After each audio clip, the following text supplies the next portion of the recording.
भाऊन ग येतय भक्तांच्या हाकेला. आई भाऊन ग येतय भक्तांच्या हाकेला. आई भाऊन ग येतय भक्तांच्या हाकेला. आई भाऊन ग येतय भक्तांच्या हाकेला.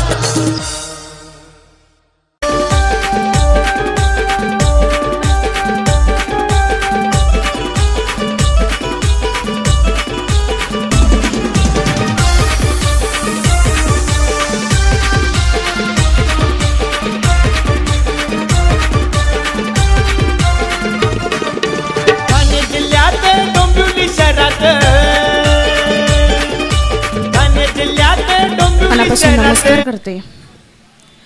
जगदंबेची कृपा आपल्यावरती व्हावी आणि ती राहावी यासाठी जगदंबेला जे वागणं अपेक्षित आहे, जगदंबेला जे वागणं आपल्याकडून हवं आहे, यासाठी प्रयत्न करणारे सर्व साधक, धार्मिक सज्जन या ठिकाणी बसलेले असतील, त्यांनाही मनापासून वंदन करते. प्रवचनाला सुरुवात करण्यापूर्वी काही व्यक्तींचा उल्लेख केल्याशिवाय मला पुढे जाताच येणार नाही. अशी मोजकी नावं जी माझ्या अतिशय हृदयाच्या जवळ आहेत. त्यातील एक नाव म्हणजे आदरणीय विश्वास भोईर, म्हणजे आमचे सगळ्यांचे लाडके दादा. आध्यात्मिक क्षेत्रात जसं त्यांचं नाव आहे त्याचप्रमाणे शैक्षणिक क्षेत्रातही आहे, हे आपल्याला सगळ्यांना माहिती आहे. आणि ज्या जगदंबेची कृपा दादांवरती आहे त्याचप्रमाणे माझ्या हृदयाच्या जवळ असलेलं दुसरं नाव आणि ज्यांच्यामुळे मला ही सेवा करण्याची संधी मिळाली असे आमचे आदरणीय प्रदीप सर, त्यांच्या प्रतीही आदरभाव व्यक्त करते. कारण आदरणीय दादा नसले किंवा प्रदीप सर नसले तर ही जगदंबेची सेवा करण्याची संधी मला प्राप्त झाली नसती. ह्या दोघांच्या प्रती ऋण व्यक्त करते आणि आजच्या प्रवचनाला सुरुवात करते. या गीतार्थाची थोरी स्वये शंभू विवरी जेथ भवानी प्रश्न करी चमत्कारोनी. काय गंमत आहे की नाही बघा, की जगदंबेचा उत्सव चाललाय आणि मुखाने जगदंबेचं नाव येणं किंवा समोर जगदंबेचं नाव येणं यासारखा मला वाटतं दुसरा चांगला योग नाही आहे. वास्तविकता हा विचार केला होता की आजच्या प्रवचनासाठी कुठला विषय निवडायचा, कारण नवरात्र म्हणजेच जगदंबेचा उत्सव, नवरात्र म्हणजे जगदंबेचा सोहळा, नवरात्र म्हणजे जगदंबेचं कौतुक आणि नवरात्र म्हणजे जगदंबेची आराधना. सगळेजण तेच सांगणार आहेत, मग मी नवीन काय सांगायचं, असा जेव्हा मनात विचार आला तेव्हा पहिल्यांदा स्मरलं ते जेव्हा मी आदिशक्ती म्हणते त्याच्यातल्या आदि आणि शक्ती ह्या दोन शब्दांची जेव्हा मी फोड करते तेव्हा माझ्या लक्षात येतं की शक्तीशिवाय आदिशक्ती उभी राहू शकत नाही. शक्ती म्हणजे पॉवर, शक्ती म्हणजे बळ. तर आता ही शक्ती कशी, गोष्टी ऐकलेल्या आहेत, गोष्टी माहिती आहेत, मी फक्त एक नवा अँगल देणार आहे. सुरुवात करूया आजच्या प्रवचनाला. माणूस सुखासाठी धडपडत असतो. आज सुख कोणाला नकोय हो? असं कोणी आहे का इकडे की मला सुख नकोय? हात वरती करा बरं. असं कोणी आहे? प्रत्येकाला सुख हवंय, प्रत्येकाला आनंद हवाय, प्रत्येकाला मान सन्मान हवाय.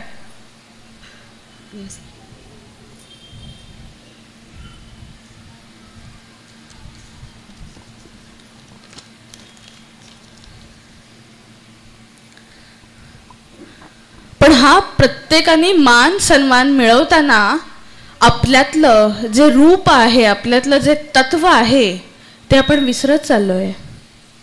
जेव्हा मी आदिशक्ती म्हणते तेव्हा माझ्या समोर प्रश्न उभा राहतो की आदिशक्ती लांबची आहे, मला पहिलं बघायचं आहे शक्ती म्हणजे काय. शक्ती म्हणजे साध्या सोप्या भाषेत पॉवर. मग ती हेल्थ पॉवर असेल, वेल्थ पॉवर असेल, फिजिकल पॉवर असेल, इकॉनॉमिकल पॉवर असेल. मी मुद्दाम मध्ये मध्ये इंग्लिश शब्द अशासाठी वापरते कारण आजची तरुण पिढी पण इथे मागे मला बसलेली दिसतीये. म्हणजे सगळ्यांना कळलं पाहिजे, सगळ्यांनी त्याच्यात सामावून गेलं पाहिजे, हा माझा अट्टाहास आहे.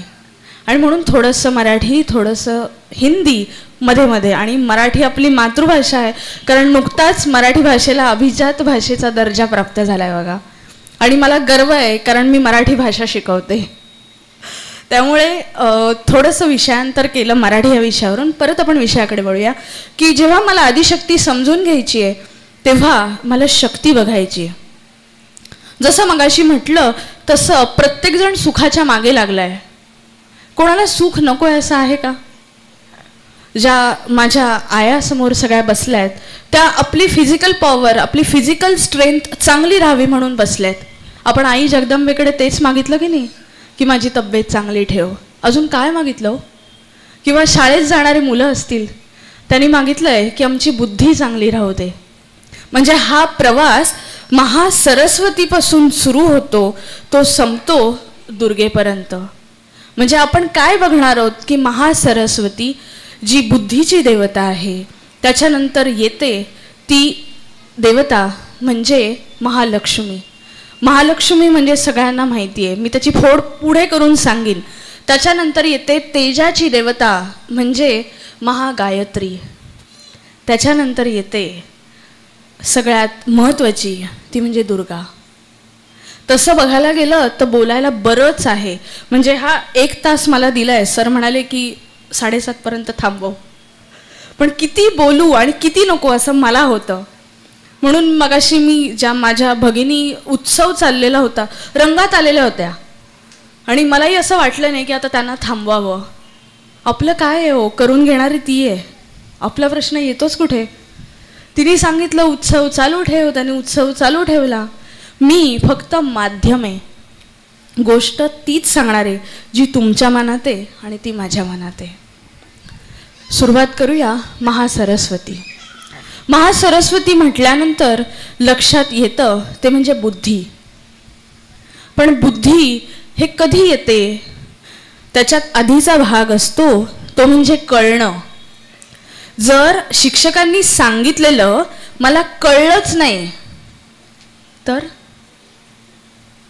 जेव्हा शिक्षक मला सांगतात तेव्हा मला कळतं, काही कालापुरतं माझ्या ते लक्षातही राहतं, पण परीक्षेला गेल्यानंतर मला ते आठवत नाही. म्हणजे माझी धारणा काम करत नाही. इथे भाग येतो धृती.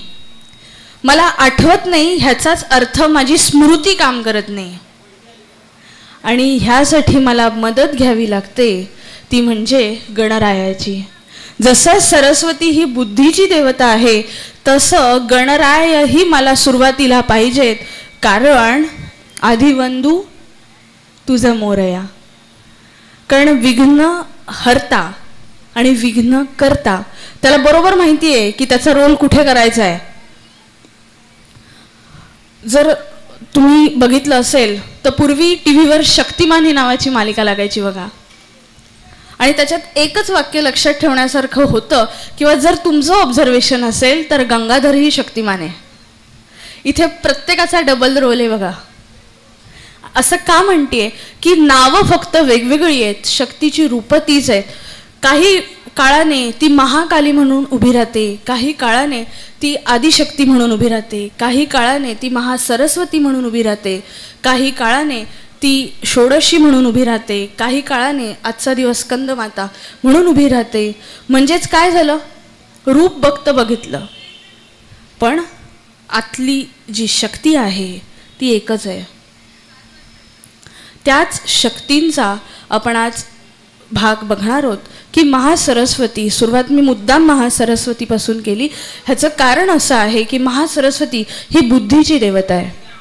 आणि जसं मगाशी म्हटलं की ह्या भागात कळणं हा भाग जास्त महत्त्वाचा आहे. एकदा कळलं की काही उरत नाही बघा, पण कळेपर्यंत, आणि ह्या कळेपर्यंत गोष्टी सरस्वतीची कृपा आपल्यावर लागते. मला सगळं समजलंय. जसं त्यांनी इथे म्हटलं की या गीतार्थाची थोरी स्वये शंभू विवरी, की स्वतः शंकर जिच्याबद्दल चर्चा करतात अशी ती म्हणजे महाशक्ती. म्हणजे काय सामर्थ्य हो आईचं, की स्वतः शंकर तिच्याबद्दल चर्चा करतात. जेथ भवानी प्रश्नू करी चमत्कारोनी, की आपल्याला पडलेले प्रश्न ही पण तिचीच कृपा आहे ना. आज सगळेजण इकडे का बसला तो? धर्मवीर 2 लागलाय ना. गेलो असतो आपण बघायला, का नाही गेलो? आपल्याला वाटलं इथे आयोजन झालंय आणि आम्ही येऊन बसलोय, असं नाहीये. ती तिची कृपा आहे म्हणून आपण इथे आलोय. तिने आपल्याला आणलंय. आपण कोण? कोणाची आहे सत्ते चाले कोणाचे हे शरीर. आपल्या हातात काय हो? साधा श्वास घेणं आपल्या हातात नाही. घेऊन बघा बरं. घेणारी तुम्ही आहात, सोडून बघा. असं असतं तर श्वास बंद झाल्यानंतर आपल्याला घेता आला असतं का? म्हणजे कोणाच्या सत्तेने आपण चाललोय? तिच्या चाललोय, हो की नाही? म्हणजे गोष्टी व्यवहारातल्या आहेत. मी फक्त नवीन पैलू देतेय, बाकी काहीही नाही. सगळ्यांना गोष्टी माहिती आहेत. सगळं झालं, परीक्षेत चांगले मार्क मिळाले, शिक्षकांनी सांगितलेलं समजलं, लक्षात राहिलं, म्हणजे गणरायाची कृपा आहे. रिद्धी विद्धी ही जी देवता आहे ह्यांची कृपा आहे. आणि विद्या, की विद्येची कृपा असल्याशिवाय आपण अभ्यासात प्रगती करू शकत नाही. जेव्हा सरस्वतीची कृपा तुमच्यावरती होते, जेव्हा शक्तीची कृपा तुमच्यावरती होते, तेव्हाच आपण पास होतो. नाही तर त्या पासच्या आधी ना लागतो. ना पास. आता हे ना पासचं पास करणं कोणाच्या हातात आहे? त्या महासरस्वतीच्या हातात आहे. चांगल्या मार्काने मुलगा पास झालाय, एवढ्यावर गणित थांबतं का हो? सरस्वतीने तिचं काम चोख पार पाडलंय. आता त्याच्यानंतर नंबर येतो तो म्हणजे भगवती महालक्ष्मीचा. स्टार्टअप चांगला मिळालाय, पुढे काय? आपल्याला पण मिरवावं असं वाटतं की नाही? असं कोणी आहे का की नाही बाबा जरा घरातले फाटके तुकडे कपडे नेसूया, चांगल्या साड्या नकोत, दागिने नकोत, माझे बंधू इथे बसलेत सगळ्यांनी, चांगले शर्ट नकोत, आहे त्यात शर्ट पॅन्टवर जाऊ, आपल्याला काय आहे जिंकलं, असं आहे कोणी? नाही आहे ना. अहो आपल्यालाही मिरवावं असं वाटतं ना, मलाही मिरवावं असं वाटतं, म्हणून हे दागिने घालून आले मी. खोटं कशाला बोला, समोर ज्ञानेश्वरी आहे. जे आहे हे सत्य आहे. सगळं चांगलं झालं, सरस्वतीची कृपा झाली. आता सरस्वतीने कृपा केल्यानंतर पुढचा नंबर लागतो तो म्हणजे महालक्ष्मीचा. महालक्ष्मी म्हटल्यानंतर फक्त डोळ्यांसमोर 500च्या नोटा नका आणू. महालक्ष्मी म्हणजेच समृद्धी. मग ती समृद्धी धनाची असेल, ती समृद्धी मनाची असेल, ती समृद्धी सगळ्या प्रकारे असेल. अहो निरोगी राहणं हे सुद्धा समृद्धीचं लक्षण नाही आहे का? आज भगवंतानी मला निरोगी ठेवलंय. अहो केवढी कृपा आहे भगवंताची. नाही तर मी बघितलंय की आजकाल तुम्ही जर मेडिकलमध्ये गेलात तर 7 वारांच्या 7 गोळ्यांची डबी मिळते बघा. बघितली आहे कधी? म्हणजे टेक्नॉलॉजी आपल्या किती जवळ आली आहे. पूर्वी एकच डबी असायची, आता 7 वारांना 7 गोळ्या. का बरं असं? पण एकही गोळी घ्यायला न लागणं ही त्या आदिमायेची कृपा नाही का हो? स्टार्टअप चांगला मिळालाय, भावही मिळाला. भाव दिला की भाव मिळतो, हा लक्षात ठेवा.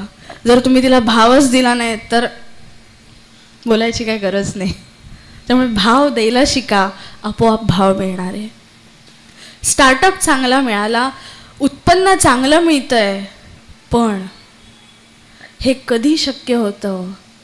जर त्या महामायेची, जर त्या आदिलक्ष्मीची तुमच्यावर कृपा असेल तरच चांगल्या मार्गाने पैसा घरी येतो. नाही तर आज आपण बघितलंय की तरुण पिढी किती वाम मार्गाला लागली आहे. पैसे घरात येतात, नाही असं नाही, पण कुठून येतात हाही प्रश्न महत्त्वाचा आहेच की नाही? चांगल्या मार्गाने आलेला पैसा की ज्याला आपण लक्ष्मी असं म्हणतो बघा, म्हणजे लक्ष्मी हा शब्द कधी वापरायचा हेही कळलं पाहिजे. आता दिवाळीचा सण येईल, आपण लक्ष्मी पूजन करतो, ती लक्ष्मी आहे. लक्ष्मी पूजन म्हणजे जी लक्ष्मी चांगल्या मार्गाने येते ती लक्ष्मी. चांगला स्टार्टअप मिळाला, महालक्ष्मीने कृपा केली आहे, सगळं चांगलं चाललंय. पण एक वेळ अशी येते, आपण म्हणताना म्हणतो की नाही की सगळं चांगलं आहे पण ह्याच्या चेहऱ्यावर तेज नाही हो. हे तेज किंवा कित्येक जण असं असतात, सगळं चांगलं आहे, पैसा चांगला आहे, घरात सुखवस्तू कुटुंब आहे, मुलगा चांगला कमवतो, सुनबाई चांगली आहे. आजकाल सुनबाई चांगलं मिळणं इट्स लाईक अ जॅकपॉट. खरं सांगते नाही, म्हणजे मला कोणाची हे करण्याचा हेतू नाही आहे, पण खरंच सुनबाई चांगलं मिळणं, कारण सासूबाईंबद्दल काही म्हणायचं नाही, सासूबाई ह्या चांगल्याच असतात, कारण शेवटी ते आईच्या भूमिकेत. आणि आई कुठलीही वाईट नाही. जे संस्कार आपल्या मुलीला देते तेच संस्कार आपल्या सुनेला देते. असं कधीही होत नाही की ही मुलगी आणि ही सून आहे, असं नाही. दोघीही एकाच बाजूला असतात. अर्थात ज्याची त्याची सोच आहे. आपण म्हणतो की नाही, म्हणजे मला मुद्दा एवढा सांगायचा होता की सगळं चांगलं चाललंय पण चेहऱ्यावर तेज नाही आहे. कारण गायत्री नावाची जी देवता आहे तिचं काम आहे हे तेज निर्माण करणं. म्हणजे मी एका ठिकाणी प्रवचनाला गेले होते. म्हणजे मुद्दाम का सांगतेय की काही लोकांचे चेहरे पडलेले असतात बघा. तुम्ही काही करा, चेहरा पडलेला असतो. आणि असं जर ऑब्झर्वेशन केलं तर आजूबाजूला आपल्या लोक अशी बघायला मिळतात. चांगलं सोन्या नाण्याने मडवा तरी चेहरा पडलेला असतो, पैशांच्या राशी होता तरी चेहरा, अरे बाबा तुला हवंय काय. तर मध्यंतरी मी कोकणात प्रवचनाला गेले होते आणि मी एकाला विचारलं, काय हो शुगर आहे का. कारण आजकाल डायबिटीज हा दागिन्यासारखा झालाय बघा. म्हणजे काही नाही केलं by one get one free. म्हणजे तुम्ही काही करा, काही लोकांना जन्मापासून डायबिटीस असतो. अर्थात कर्मभोग, म्हणजे ह्याच्यावर माझं दुसरं कदाचित व्याख्यान होईल की कर्मभोग ह्या एका शब्दावरती, पण आपल्याला त्या ठिकाणी जायचं नाही आहे. तर मी त्यांना विचारलं की काय हो शुगर आहे का. म्हणजे शुगर असल्यानंतर साधारण माणूस अशी थकलेली असतात बघा आणि चिडचिडेपणा असतो ना. तर ते म्हणाले हो चहात साखर नाही आहे ना म्हणून. म्हणजे कोणाचा चेहरा कुठल्या ह्याच्यावरून पडेल आपल्याला सांगता येत नाही. तर अशी ही तेजाची देवता आहे ती म्हणजे गायत्री. कित्येक वेळा असं बघायला मिळतं, म्हणजे कुठलीही गोष्ट, कुठलीही साधना जेव्हा तुम्ही करता तेव्हा त्याच्यामागे तुमचा अभ्यास लागतो. असं होत नाही की तुम्ही बसलं आणि तुम्हाला आलं. अर्थात असेही काही वक्ते आहेत की ज्यांना बसल्यानंतर स्फुरतं, पण त्यासाठी तुम्हाला त्याची कृपा लागते. त्यामुळे शक्तीकडून कृपान्वित होणं, असलेली शक्ती सांभाळणं हेही महत्त्वाचं आहे की नाही. कित्येकांना मिळतं पण टिकवता येत नाही, असं बरेच वेळा होतं बघा. तुम्हालाही वाटतं की नाही की आपल्याला शक्ती मिळावी. किती जणांना वाटतं शक्ती मिळावी. सगळ्यांनाच वाटतं. शक्ती म्हणजे काय, ताकद. शक्ती म्हणजे पॉवर. आता मी चष्मा लावला आहे म्हणजे मी माझी डोळ्यांची बघण्याची शक्ती वाढवली.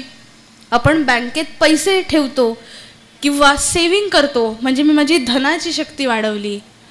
कित्येक जण व्यायाम करतात म्हणजे मी माझी शरीराची शक्ती वाढवली. मला सांगायचा मुद्दा काय आहे की शक्ती एकच आहे, फक्त तिची रूप वेगवेगळी आहेत. काही वेळा ती आदिमाया म्हणून प्रकटते, तीच शक्ती काही वेळा शंकर होते, तीच शक्ती काही वेळा राम होते.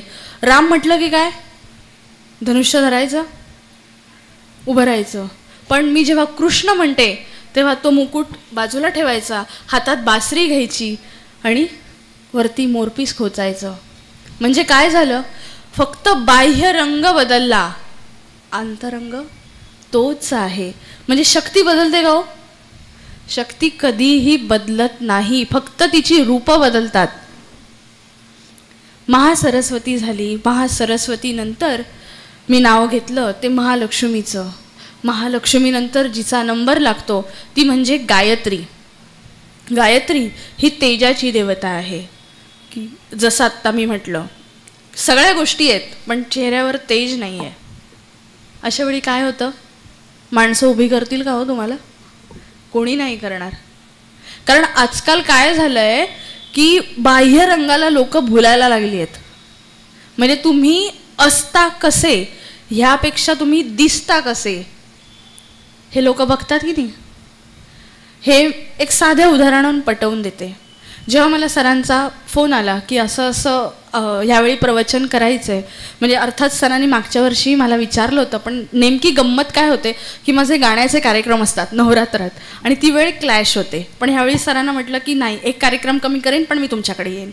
आणि अर्थात मला हे ठिकाण खूप आवडतं आणि सर आदरणीय दादा आणि प्रदीप सर ह्यांची जुनी ओळख असल्यामुळे अर्थात ते मला पितृतुल्य आहेत, त्यामुळे मला नाही म्हणता येत नाही. त्यामुळे गंमत अशी, म्हणजे मुद्दा काय होता की तेज आणि बाह्यरूप, की मी जर घरच्या कपड्यांवर उठून आले असते तर मला इथे बसवलं असतं का? नसतं बसवलं. का हो? 2 वर्षांपूर्वी मला बघितलंय तुम्ही इथेच. म्हणजे तुम्ही असता कसे ह्याही पेक्षा तुम्ही दिसता कसे, it's matters a lot, right? का रे भुललासी वरलिया रंगा, म्हणजे तुम्ही कदाचित हे वचन ऐकलं असेल. नदी डोंगा परी जल न हे डोंगा, का रे भुललासी वरलिया रंगा. कदाचित माझ्या ज्या आया भगिनी आहेत त्यांना ही शाळेत कविता होती, म्हणजे मीही मुलांना कधी काळी ही शिकवली आहे. म्हणजे आजकालचा जमाना आहे ना, काळ हा वरवरती आहे. म्हणजे तुम्ही आहात कसे ह्याही पेक्षा तुम्ही दाखवताय काय ते महत्त्वाचं आहे. आणि तेज, परत मी ह्याच मुद्द्याकडे आले की तुमच्या जर चेहऱ्यावर तेज नसेल तर तुम्हाला कोणीही उभं करणार नाही. प्रत्येकाला वाटतं की मी आनंदात राहावं, वाटतं ना? असं कोणी आहे? नको बाबा, दुःखच पाहिजे, असं कोणी आहे? नाही ना. प्रत्येकाला आनंदी राहण्याचा अधिकार आहे, प्रत्येकाला आनंद व्यक्त करण्याचा अधिकार आहे, प्रत्येकाला प्रेम करण्याचा अधिकार आहे. आता प्रेम ह्या शब्दाच्या बऱ्याच शेड्स आहेत बघा. तरुणाईच्या असलेल्या मनात प्रेम वेगळं, आपण मोठ्या व्यक्तींच्या बद्दलचं आपलं असलेलं प्रेम वेगळं. पण ह्या आनंदाची पण एक देवता आहे आणि तिचं नाव आहे राधा. जर तुम्ही बघितलं तर कृष्णाच्या जवळ कोण आहे हो? राधा आहे. राधा बिना कृष्ण आधा. प्रत्येकाला आनंदात राहण्याचा अधिकार आहे ना. आनंदाचे डोही आनंद तरंगे. एक गोष्ट लक्षात ठेवा की आनंद आपल्याला विकत घ्यावा लागतो आणि दुःख आपोआप येतं. सगळ्यांना जगण्याचा अधिकार आहे कंसात आनंदाने, हे आपणच लिहायचं आहे. आपल्या जीवनाचं जे सार आहे, आपल्या जीवनाची पाटी जी आहे ही आपणच लिहायची आहे. विधात्याकडून फक्त लिहून येतं, त्याच्यात फेरफार होत नाही. पण आपण कर्म जी करतो त्याची फळं, पूर्वीच्या जमान्यात असं होतं बघा की ह्या जन्मी केलेलं पुढच्या जन्मी. आजकाल काय असतं, ह्या जन्मात केलंच म्हणजे इथेच भोगून जायचं आहे. पुढचा जन्म कोणी बघितलाय हो? जसं मगाशी मी म्हटलं की प्रत्येकाला आनंदाने जगण्याचा अधिकार आहे, प्रत्येकाला आनंदाने राहण्याचा अधिकार आहे. पण तो आनंद आपल्याला विकत घ्यायला लागतो आणि दुःख आपोआप येतं. थोडासा विचार करा. सगळे रियालिटी शो जे आहेत हे आनंदाचे शो आहेत. एखादा रडण्याचा कार्यक्रम आयोजित करून बघा बरं, किती जण येतात सांगा मला. पैसे देऊन पण कोणी येणार नाही रडायला. का बरं असं? कारण आनंद हा आपण विकत घेतो. रियालिटी शो म्हणजे काय आहे दुसरं? आनंद विकत घेतला की नाही आपण. पण हेच दुःख एखाद्या रियालिटी शोवर फक्त रडायचं बघितलंय कधी? असं नाही मिळणार. तर ती आनंदाची देवता आहे राधा. म्हणून सगळ्यात जास्त कृष्णाच्या जवळ कोण आहे? राधा आहे. कि जब भी वो देखेंगे वो हंसता ही दिखेगा. म्हणजे जेव्हा केव्हा तुम्ही कृष्णाकडे बघाल तेव्हा तो आनंदीच दिसेल, कारण त्याला राधा या देवतेचं सानिध्य लाभलंय. सगळ्यांचा सार म्हणजे दुर्गा, सुप्रीम पॉवर. म्हणजे कोणी कमी नाही आहे आणि कोणी जास्तही नाही आहे. मला एकाने मध्ये विचारलं की तू उजव्या डोळ्यांनी जास्त बघतेस की डाव्या डोळ्यांनी. आता हे कसं सांगायचं? पण मी त्यातल्या त्यात हुशार. मी म्हटलं माझा उजवा डोळा थोडा प्लस आहे आणि डावा डोळा मायनस आहे. यावरून हे सिद्ध झालं. पण तिचं प्रेम माझ्यावरती असलेलं मी कसं सांगू? कारण आईची झालेली कृपा मला मोजता येत नाही. तुम्ही मोजाल का हो? आईची माझ्यावर एवढीशी कृपा झाली, एवढीशी कृपा झाली. हे मोजता येण्यासारखं नाही आहे, हे अनुभवायचं आहे, त्याचा अनुभव घ्यायचा आहे. दयेचा, कृपेचा कायम अनुभव घ्यावा लागतो. आईने माझ्यावर कृपा केली हे मला सांगता नाही येणार, पण मी माझ्या वागणुकीतून, मी माझ्या अभिनयातून, मी माझ्या चेहऱ्यावरून, मी माझ्या हावभावातून, मी माझ्या कृतीतून हे दाखवू शकते. मला सांगा, ज्योत एकच असते ना, पण बाहेरची भांडी वेगळी आहेत ना. Flame is same but shapes are different. मला वाटलं म्हणून मी पणती लावली, मला वाटलं म्हणून मी दिवा लावला, मला वाटलं म्हणून मी समई लावली, मला वाटलं म्हणून मी दीपमाळ प्रज्वलित केली. लाईट सगळीकडे सेम आहे हो. तसं पणतीतली ज्योत, ज्योत सारखी आहे. तसं माझ्या आईची कृपा ही सारखी आहे. तुम्ही किती प्रकारचं भांडं घेऊन जाता ते बोला. म्हणून एक गाणं आहे बघा, पोटा पुरता पसा पाहिजे, नको पिकाया पोळी, देणाऱ्याचे हात हजारो, दुबळी माझी झोळी. अहो ती कृपा करायलाच बसली आहे हो. आम्ही किती क्षमतेचं भांडं घेऊन जातो हे महत्त्वाचं नाही आहे का? मला वाटलं म्हणून मी वाडगा नेईन, मला वाटलं म्हणून मी परात नेईन, पण तिची कृपादृष्टी थांबणार आहे का? म्हणजे जशी तुमची पात्रता असते त्या पात्रतेप्रमाणे तुम्हाला मिळत असतं बघा. म्हणजे एक चांगला दृष्टांत मला सांगते जो आत्ता आठवला. सगळ्यांना शंकर महाराज माहिती असतील, धनकवडीला त्यांचा मठ आहे बघा, गेस. आणि त्यांचे गुरु म्हणजे श्री स्वामी समर्थ. एक माझ्या गुरूंनी सांगितलेला हा किस्सा आहे की शंकर महाराजांना सगळ्या सिद्धी, अष्टसिद्धी जेव्हा देण्याची वेळ आली, म्हणजे मी मुद्दाम हा का उल्लेख करते की प्रत्येक गोष्टीची वेळ यायला लागते बघा, कृपेची सुद्धा वेळ यायला लागते. आणि मग जेव्हा तो देतो तब छप्पर फाडके देतो. तर शंकर महाराज तयार होण्यासाठी मुळात सगळ्या अष्टसिद्धी पायांवर लोळण घेतलेल्या होत्या. आणि समर्थांनी शंकर महाराजांना सांगितलं की 1 वर्ष थांब, म्हणजे तू पूर्ण होशील, तू पूर्णत्वाला जाशील. पण म्हणजे गंमत कशी असते बघा की कर्म जी आहेत ना ही भगवंतालाही चुकली नाही आहेत. आणि जेव्हा समर्थांनी शंकर महाराजांना सांगितलं की फक्त 1 वर्ष थांब, सगळं तू पूर्ण होशील, सगळं तुला मिळेल, पण हे थांबायला कुठले, कारण घाई झाली होती ना. बालवयातला शंकर होता हो, किती दग धरणार. आणि शंकर महाराजांनी समर्थांकडे हट्ट धरला की नाही नाही मला आत्ताच पाहिजे, मला आत्ताच पाहिजे. समर्थ म्हणाले, बघ बरं मी देईन, कारण आपणासारिखे करीती तात्काळ, नाही काळ वेळ तया लागे.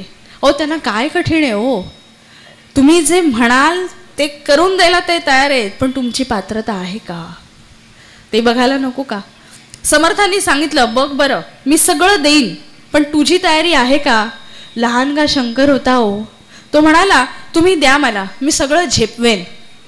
आणि समर्थांनी डोक्यावर हात ठेवलाय. हे तुम्हाला कदाचित कुठल्याही पुस्तकात मिळणार नाही, म्हणून मी मुद्दाम हा किस्सा सांगितला. कारण माझे गुरु स्वामी जोमानंद महाराज, आध्यात्मिक गुरु, त्यांनी मला हा किस्सा सांगितला होता आणि तोच मी तुम्हाला आता सांगते की समर्थांनी शंकर महाराजांच्या डोक्यावर हात ठेवलाय आणि शंकर महाराजांना पूर्णत्व प्राप्त झालं. म्हणजे तसं बघायला गेलं तर आध्यात्मिक सगळं शिक्षण पूर्ण झालं. हे मी तुम्हाला समजावं म्हणून व्यावहारिक भाषेत सांगते हां, की आध्यात्मिकरित्या त्यांनी जी उंची गाठायची होती ती गाठली. पण जसं मगाशी मी म्हटलं की वेळेच्या आधी काहीही मिळत नाही. योग्य समय आल्यानंतर आई जगदंबा कृपा करायला समर्थ आहेच. आणि त्याचा परिणाम असा झाला की आध्यात्मिक सगळं पूर्ण झालं, पण अहो शरीराने झेपवायला नको का? आणि त्याचा परिणाम म्हणून शंकर महाराज अष्टवक्र आहेत. 8 ठिकाणी ते वाकलेत, कारण ती शक्ती धारण करायला तो देह समर्थ नाही आहे, नाही का?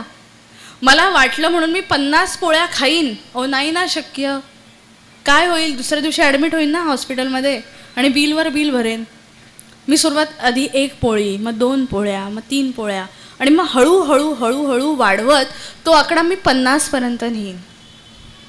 तसं की तुमची पात्रता किती आहे, तुमची योग्यता किती आहे, आई जगदंबा कृपा करायला तयारच आहे. तिच्याकडे कृपेचा काय दुष्काळ हो. असा आपल्यासारखे कित्येक ती नष्ट करते आणि कित्येक ती उभे करते. आपण कोण लागून गेलो आहे. म्हणजे मध्ये मला एक प्रवचनाला मी गेले होते आणि आमची प्रवचनात चर्चा चाललेली होती की सगळ्यांना ब्रह्मचैतन्य गोंदवलेकर महाराज माहिती असतील. तर ब्रह्मचैतन्य गोंदवलेकर महाराजांनी एका ठिकाणी असं म्हटलंय की मी दुकान, नीट ऐका हां, का सांगते, मी दुकान थाटून बसलोय कस्तुरी आणि केशराचं. म्हणजे गोंदवलेकर महाराज काय सांगतायत की मी दुकान थाटून बसलोय कस्तुरी आणि केशराचं, पण गिऱ्हाईक येतंय हिंग आणि जिऱ्याचं. म्हणजे मला सांगायचा भाव एवढाच आहे की प्रपंचातल्या अडचणी ह्या असणारच आहेत. प्रपंच करायचाच आहे. प्रपंच आणि परमार्थ या एकाच नाण्याच्या 2 बाजू आहेत बघा. इथे बसून ध्यान लागलं तर ती मोठी गोष्ट आहे. हिमालयात कोणाचंही ध्यान लागेल हो, कारण नवऱ्याचे फोन नाहीत, बायकोचे फोन नाहीत. संसारात राहून ध्यान लागणं महत्त्वाचं आहे. जसं गोंदवलेकर महाराज म्हणाले की मी दुकान थाटलंय कस्तुरी आणि केशराचं, पण गिऱ्हाईक येतंय हिंग आणि जिऱ्याचं. म्हणजे आपण भगवंताकडे काय मागावं हेही बघायला नको का. आजकाल लोक रुटीनचा परमार्थ करतात बघा. आता रुटीनचा परमार्थ म्हणजे काय, इतकी छान कन्सेप्ट आहे ना, माझ्या मुलाचं लग्न होऊ दे, 50 नारळ चढवीन, माझ्या मुलाला चांगली नोकरी मिळू दे, 100 नारळ चढवेन. नाही, चढवायला माझी ना नाही आहे, श्रद्धा असावी, पण अंधश्रद्धा असू नये. देव काय करणार हो, तुमची कर्म हा भाग महत्त्वाचा आहे ना. तसं जेव्हा आपण भगवंताकडे काही मागतो, प्रपंच आहेच, पण परमार्थ आम्ही कधी मागणार. कधीतरी देवाला म्हटलंय का हो की ज्यासाठी मी मनुष्य जन्म घेतलाय तो एकदा तरी कळू द्या ना. ज्यासाठी मी जन्माला आलोय ते एकदा तरी दाखव. अदरवाईज माझ्यात आणि प्राणीमात्रांमध्ये काय फरक राहिला. फक्त ईश्वराने मला बुद्धी दिली आहे, बाकी सगळं चांगलं आहे. भय आहे, निद्रा आहे, प्राण्यांनाही आहे आणि आपल्यालाही आहे. पण आपल्याला वरद हस्त लाभला आहे तो बुद्धीचा. आदिमायेनं आपल्याला बुद्धी दिली आहे, पण कशासाठी आपण वापरतो. येताना हिंग घेऊन या, येताना जिरं घेऊन या. आमच्या प्रपंचातल्या अडचणी संपतच नाहीत, तेव्हा आपण परमार्थाकडे कधी लागणार. कधीतरी भगवंताला म्हणता का हो की कशासाठी मला मनुष्य जन्माला घातलंयस, एकदा तरी मला सार्थक होऊ दे ना. हे म्हणायला नको का. हे ज्यावेळी तुम्ही म्हणाल तेव्हा भगवंत कृपा केल्याशिवाय राहणार नाही बघा. भगवंताचं कामच आहे कृपा करणं, पण मी कधी शिकणार. तो द्यायला बसलाय, देणाऱ्याचे हात हजारो, दुबळी माझी झोळी. की मी काय घेऊन जातो ईश्वराकडे हेही बघायला नको. मी परात घेऊन गेलो चालेल का. तो अमाप द्यायला बसलाय, पण माझी झोळी फाटकी असेल तर चालेल का. नाही ना हो चालणार. तसं प्रपंच मागायचाच आहे, कारण आपण सगळेजण प्रपंचासाठीच जन्माला आलोय. पुनरपि जननम पुनरपि मरणम. मागचा जन्म सोडून आपण पुढच्या जन्मी आलो, त्याचाच अर्थ आहे की आपली वासना शिल्लक राहिली आहे. वासना या शब्दाचा साधा सरळ अर्थ म्हणजे इच्छा.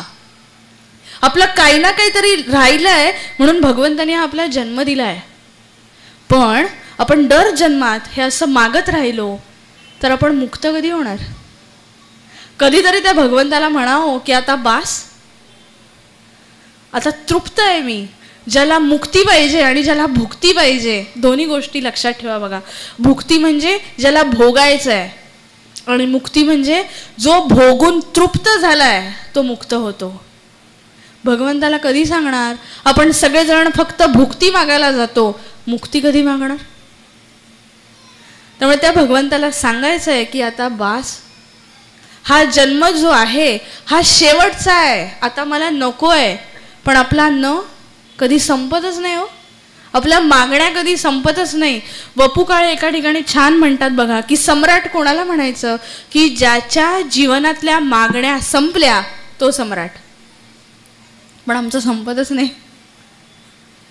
कारण आम्ही सतत मागत असतो, सतत मागत असतो. आम्ही आई अंबेला आम्ही नवरात्रात तेच सांगतो. नाही सांगता का तुम्ही? सांगा, पुढच्या वर्षी जरा मनासारखे साडीचे रंग येऊ देत. हा नाही सांगत? पुढच्या वर्षी जरा प्रमोशन होऊ दे, हा जरा गाडी येऊ दे. हा अहो, हे तर पण मागायचंच आहे, कारण आपण संसारी जीव आहोत. पण जसं मगाशी मी म्हटलं तसं प्रपंच आणि परमार्थ या एकाच नाण्याच्या दोन बाजू आहेत. जोपर्यंत तुम्ही परमार्थाकडे बघत नाही तोपर्यंत प्रपंच त्रास देत राहणार. कित्येक वेळा असं होतं की नाही की जपाला बसलायत, पण 3 तासाचा पिक्चर बघताना आपल्याला झोपका नाही येत. दासबोध वाचायला बसलोय, ज्ञानेश्वरी वाचायला बसलोय, ओळी वरती खाली होतात बघा, चष्म्याचा नंबर धुसर झालाय, पण 500चं बंडल मोजताना होतं का नाही होत? ही विचार करण्यासारखी गोष्ट आहे की नाही? ज्यापासून मला लाभ होणार आहे ती गोष्ट माझ्यापासून दूर जात चालली आहे. माया, माया आहेच हो, हे सगळं मायेचं आवरण आहे, मायेचं कामच आहे ते. इथे बसल्यानंतर झोप येणं. पूर्वजांनी ना हा शॉर्ट टर्म कोर्स दिलाय बघा आपल्याला. कथा, प्रवचनं, कीर्तनं, हा शॉर्ट टर्म कोर्स आहे की त्यातून आपण रिफ्रेश होऊ शकतो. मी अजूनही सांगेन की भगवंताच्या दारात तेच येतात ज्यांना भगवंताने इथे पाठवलेलं असतं, ज्याला भगवंताने सांगितलेलं असतं, ज्याला भगवंताचा उद्धार करायचा असतो, तीच माणसं इथे बसतात. नाही तर सगळी माणसं नसती का आली इकडे? ईश्वर तुम्हाला इच्छाच होऊ देत नाही बघा, कारण त्याच्यासाठी सुद्धा पुण्य लागतं. नाही तर आपण बसलो असतो ना तिकडे मॅच बघत. नाही तर धर्मवीर 2 आहेच, सकाळचा शो झाला की दुपारचा शो, दुपारचा शो झाला की रात्रीचा शो. कशासाठी आला असता तिकडे? काही काम नव्हतं, गरमा एवढा होतोय. पण नाही, ह्याचं कारण आहे इथे बसलाय, त्याचं कारण आहे की तुमच्याकडून भगवंताला विशेष करून घ्यायचं आहे. भगवंताची कृपा, आज हा समोर ज्ञानेश्वरी आहे, भगवंताची कृपा तुमच्या सगळ्यांवर होणार आहे म्हणून भगवंताने तुम्हाला इथे आणलंय. की प्रपंच तर तुमचा होईलच चांगला, पण परमार्थही होईल, ह्यासाठी भगवंताने आज इथे बसवलंय. मला सांगा, चांगली वस्त्र मिळाली, चांगल्या गाड्या मिळाल्या, चांगले शर्ट पॅन्ट घातले, हे वरती न्यायचं आहे का हो?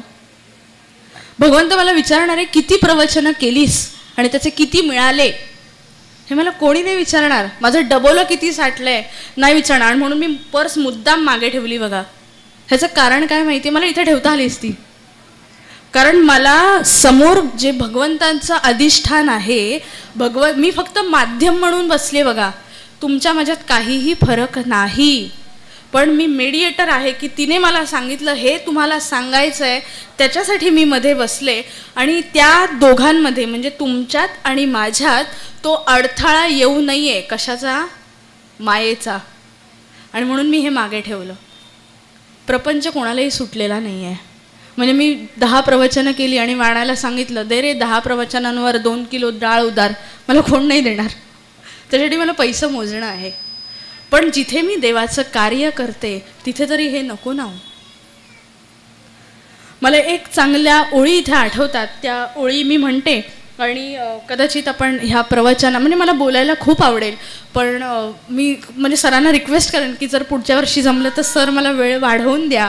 पण मानधनाची माझी कुठलीही अपेक्षा नाही, हे सगळ्यांसमोर हात लावून सांगते की दिलं तरी आनंद, सर नाही दिलं तरी मी विचारणार नाही, पण मला बोलायला आवडेल आणि मला यायला आवडेल सर.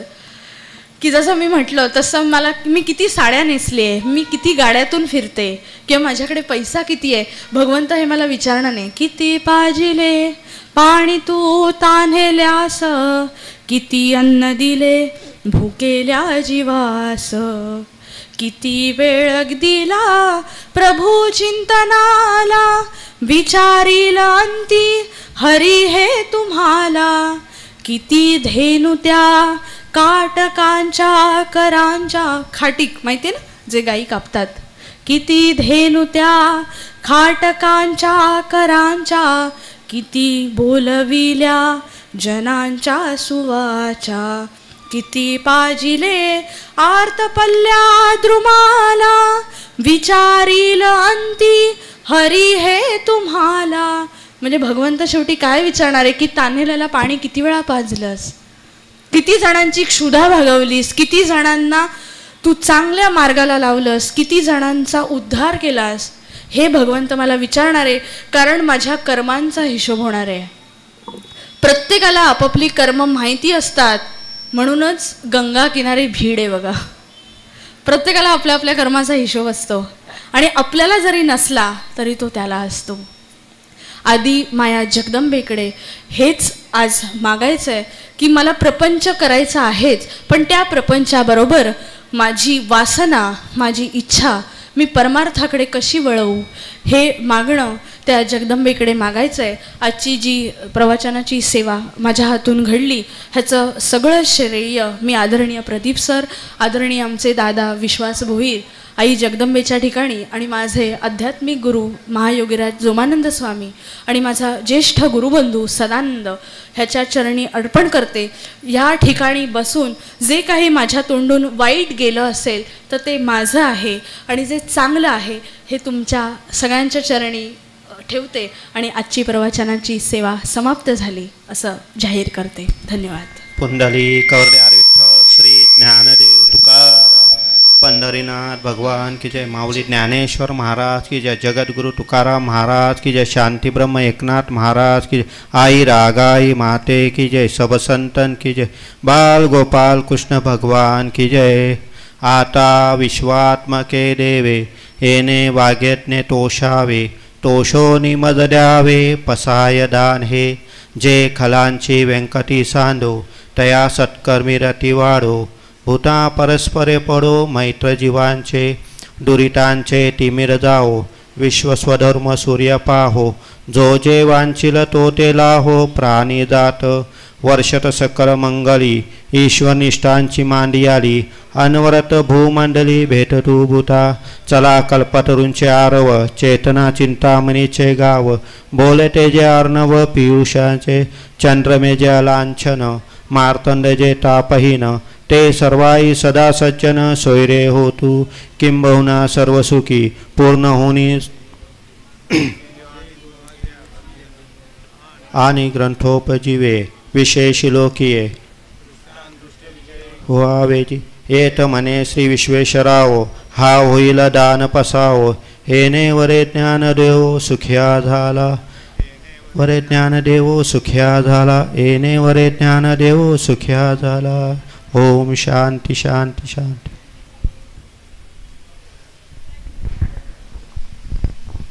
आत्ताच आपल्याला प्रवचनकार हरिभक्तपरायण अमृताताई महाराज तांबे यांचा उत्तम प्रकारे त्यांनी प्रवचनाची सेवा या रागाई मातेच्या प्रांगणामध्ये दिली. त्याबद्दल त्यांचं धन्यवाद मानतो आणि मंडळाच्या वतीने गावदेव सेवा मंडळाच्या वतीनं त्यांचा सत्कार करण्यात येत आहे. 2 मिनटं थांबा.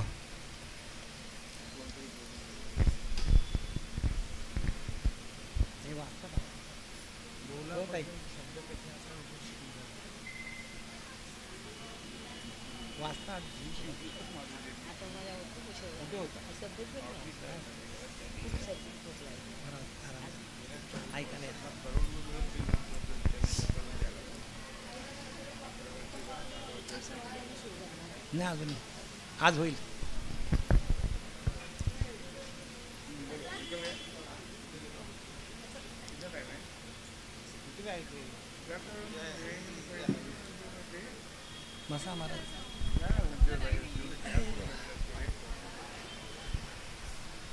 तसेच गावदेवी शिवमंडळाच्या वतीने हरिभक्तपरायण अमृताताई यांना श्रीफळ आणि शाल देऊन त्यांना सन्मानित करण्यात येत आहे. सगळ्यांनी टाळ्या वाजवा. रामकृष्ण हरी.